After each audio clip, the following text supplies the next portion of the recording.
Alright guys, welcome back to the GSL Codes. I am Wolf and with me is Unstable. We've got Lucira versus CoCa up next. The winners battling it out. It's going to be a ZVZ. The winner of this will of course 2-0 the group, and then we'll be taking first place, advancing.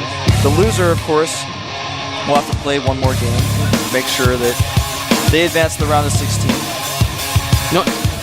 Both these guys are pretty much safe from leaving Codes, but they do not want to just be stuck in Codes. They want to advance, of course. Indeed, they do. So the map is going to be Zelnaga Caverns. Now, ZVZ. Lucira ZVZ, he's got about an 80% win rate in that. Whereas CoCa has actually lost all of his televised ZVZ games, including losing to his teammate Line. So it's going to be a rough one for him, I think. It was a hard position for both these players because they had to practice for every single matchup for this group. Exactly. Whereas on the other hand, for MKP and Alicia, they only had to practice 2. So it's going to be very difficult for both these guys. We'll see how much ZVZ they practice as we go in the game. The map is loaded. Will Lucira 2-0 the group, or will CoCa have something to say about it? Let's find out here at the GSL Codes.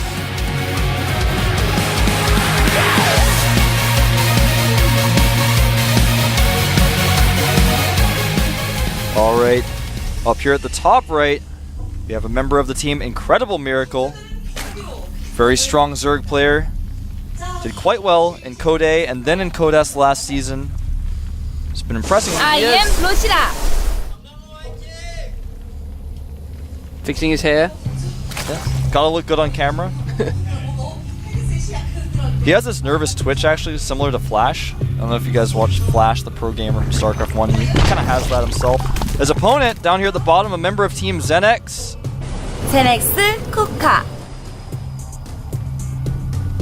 I like the second girl better. Unstable and I actually give each other these looks, so we like judge the girls to each other in the intros. So both these guys actually going up to about 14 supply. We may see hatch first builds from one or both of them. Not the most usual thing to see on this map, but people have started to adapt, started to figure it out. And it looks like it's definitely going to be a hatch first for CoCa, sending that drone down now. And in fact, Lucira will be doing the same. This is kind of unusual. You don't normally see 2 players go hatch first because the chances of it are so slim. Yeah. And both these players are going to see that pretty quick right off the bat when they get their units over. A lot of the times you'll see one person fast expanding, the other one going fast banelings.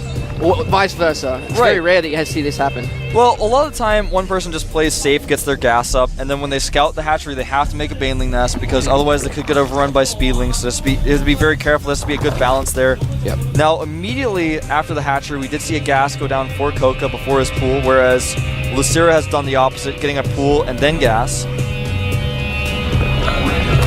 I gotta say, this is gonna be possibly one of those games that ends up being roach on roach battling. Who has the better concave? Who gets the infestation pit? When do they get the infestation pit? When do they get the +1 missile attacks? It's gonna be one of those kind of ZVZs. Or we could see Hive Tech with ultras, infestors, everything. Infestors, infested Terrans, 18 spine crawlers, mutas, fungal growths. We could see that, but not on this map, I don't think. No, not on this map. It's not big enough. Not quite. Plus, there's no freebie backdoor expansion either with the high Needs yield more gas. gas. Yeah. All right, so right now, both players, obviously, their naturals have finished at the exact same time. Zergling speed on the way for CoCa. Lucira got his gas a little bit later, so his Zergling speed not quite started yet, but will be starting any second. That's really the differences in these two builds. A lot of time that becomes important, but in this case, it's going to be so close, the speed, that it's not going to make that much of a difference. A baneling nest goes down for CoCa. That's a little unusual. But then again, Lucira's got the same thing. Yeah, and sometimes when you go hatch first, you just want to get that baneling nest just in case your opponent tries to overwhelm these speedlings. That way you can have a good mix of drones and banelings just to be safe. And right now, Lucira spreading his overlords out, trying to scout in front of his base. CoCa just leaving one overlord. Zergling is kind of avoiding overlords running across the map for both of these players. This Queen trying to get a couple of hits off on these Zerglings. Oh, he actually hit his Zerglings in the perfect spot. Lucira came through, didn't scout any of them, and they were all going into banelings. I like this move by CoCa. And Lacira has no idea about this. He does have a Spine Crawler, though. He's got 2 queens down there as Yeah, well. he's got 2 queens on the Spine Crawler. He should be able to hold this quite reasonably, depending on how he pulls those drones. We are seeing a lot of speedlings coming across the map now for CoCa as well. That's a lot of speedlings indeed. And there we go. Here come the banelings from the left. There are 2 queens on the ramp. Not going to be able to do anything. 2 banelings from Lacira come through. He also has 4 in production. Actually, 6 in production. All these banelings do go down. Getting quite a few drone kills here at the natural, but now being forced to run off. Having that Zergling speed first does come into play just a little bit here, though. Both players trying to trade their banelings cost efficiently. Right now, CoCa, I don't want to say he's all in with this, but he has committed a lot. He needs to do some damage with this attack. Whoa, that was kind of a weird trade. Could have just sent 1 or 2, decided to send 4. More banelings being morphed outside of Lacira's base by CoCa, but there's so many banelings for Lacira, and the defensive banelings always have the advantage. They've got much more room to work with. There's a weird explosion there.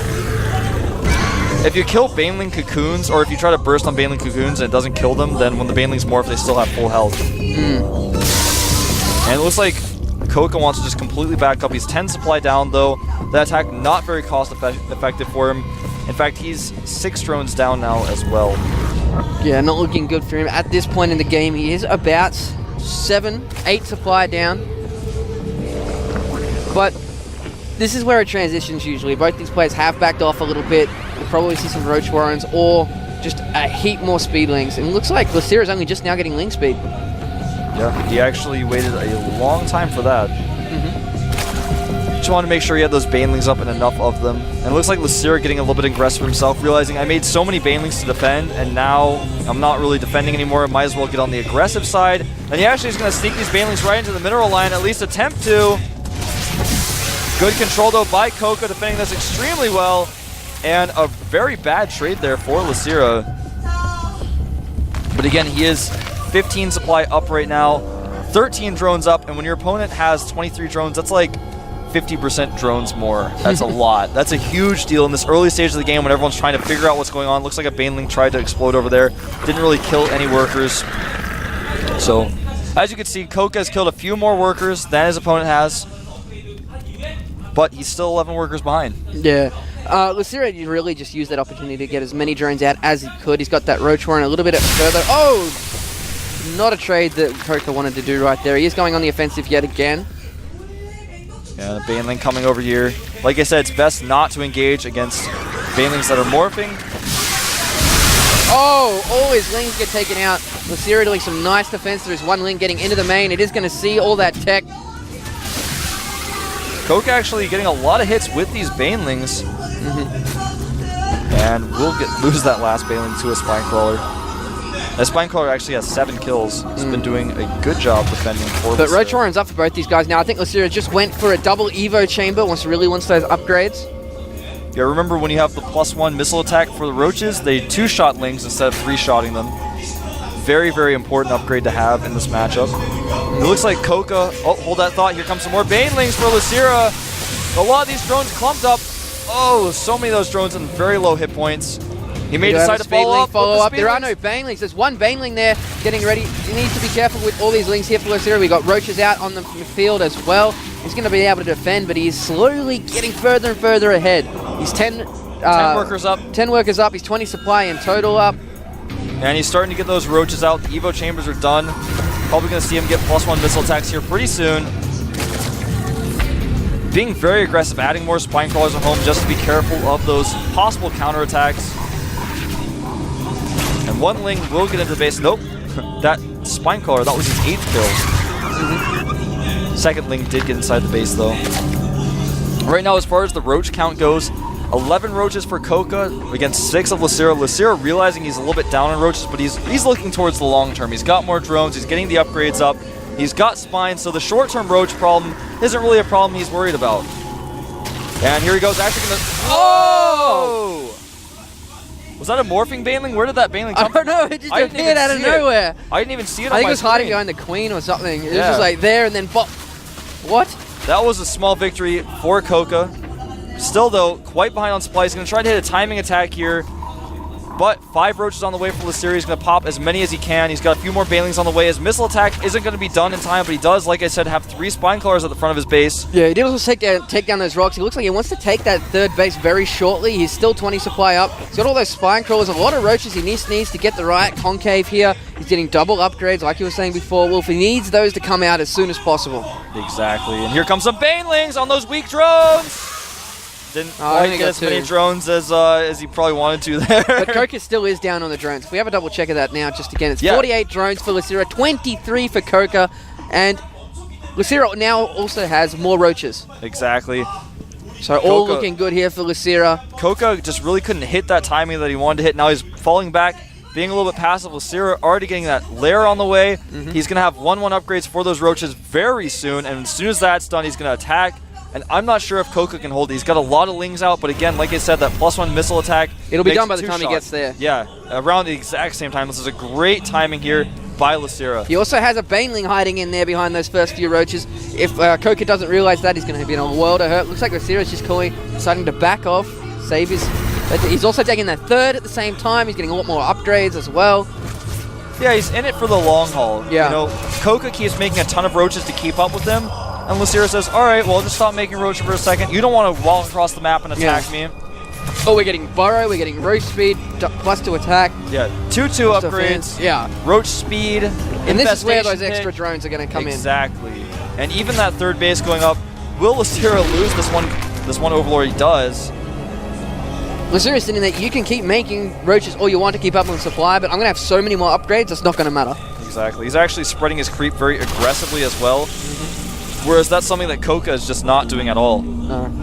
He hasn't even connected his bases with creep. In fact, I do not see a single creep tumor for KoCa. There's quite a bit of energy on these as well. The Overseers coming forward, they are going to be able to contaminate these hatcheries very shortly once they get enough energy. Yep, and we'll probably contaminate this hatchery over here on the right side. There's enough energy now. There it is. So nice little goop, that's what they call it here in Korea when they contaminate things. They call it gooping. Now, KoCa is going to hit this nice little time, but I don't know if he has enough units. It's 150 to 108. Yeah, he just has a lot of banelings, which can be good, but there's just so many roaches. Well, the banelings come through. These upgrades on the roaches are going to tear through all these lings. KoCa has busted through on the right-hand side, but he's burrowed the roaches there. He's now going to unburrow them and he's going to complete the round. This is going to be it. So many roaches here for Lysira. KoCa came with a nice attack, but we just got so many units coming through. KoCa's being cleaned up. Reinforcement units coming in now for Lysira as well. He's still at 150 supply. 47 for KoCa. It's going to be a matter of time until the roaches get to KoCa's base. Yeah, I mean, 60 drones to 26. 39 roaches to 0 roaches. And that's it. GG. Well played by Lysira. The aggression of KoCa was just a little bit too much at the beginning. He committed a little too much to that. He lost a couple of areas there with a little bit too many lings that we saw. There was that one chasing him. These guys both, of course, well managed. Yeah, talking to each other.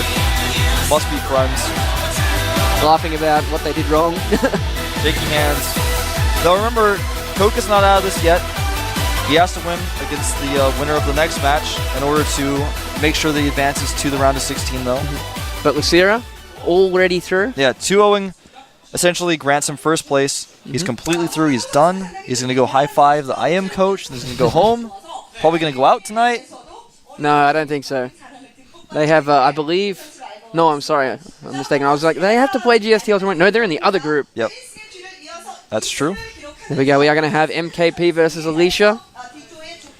Now, I talked earlier about Marine King doing an interesting new style. Basically what Marine King has been doing in this matchup, that he started doing on television. A lot of people started doing it, but he kind of popularized it and used it in this big, awesome tournament called the GSL, where you go for a 1-Rax expand and then follow up with very quick ghosts off of 2-base, because your opponent kind of relies on those sentries, and if you have the ghosts out, you can hold timing attacks with them. As long as you have stim, of course, he gets stim, he doesn't skip stim, it's not like super fast ghosts, but he gets quick ghosts, quicker than you would expect, uses those EMPs to kind of control the game, and then from there he secures his third. If the sentries try to abuse anything, if there's that 6-gate timing, he has just 1 or 2 ghosts out there, hits those sentries, and then you can't do the 6-gate anymore. You just can't.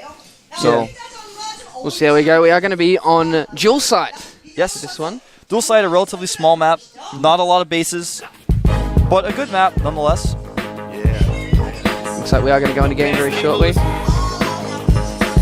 Yet again, these guys being fairly lighthearted. Yeah, they're actually chatting with each other, saying ha ha ha in the lobby chat. I see them over there.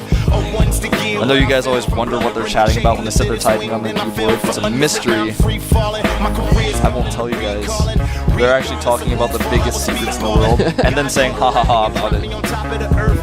Or that's how the Korean emoticon is for laughing. It's the K sound, which kind of sounds like Zerglings. They're like, you know what I'm talking about? Starcraft 1, the Zerglings came up. Yeah. Okay, so eliminated mats here for Alicia was Terminus 3, Marine King, of course, Belshire Beach. I wonder if he's going to change his mind now that he's seen the upgrades to that map. I don't know. I mean, I like to talk to him about it, to be honest. Yeah. I don't think I'll get that chance. I like maybe if someone's interviewing him, who knows, someone out there listening about to interview Marine King, maybe ask him about what he thinks about the new GSTL maps and Belshire Beach in general. Countdown has started. Alicia is in trouble here. If he doesn't win this one, he will fall to the up and down match. This is an important match for him. Marine King is the favorite. Will he beat him and give himself another shot at the round of 16? Let's find out here at the GSL Code S. I am Wolf, and with me is Unstable. Let's get into it.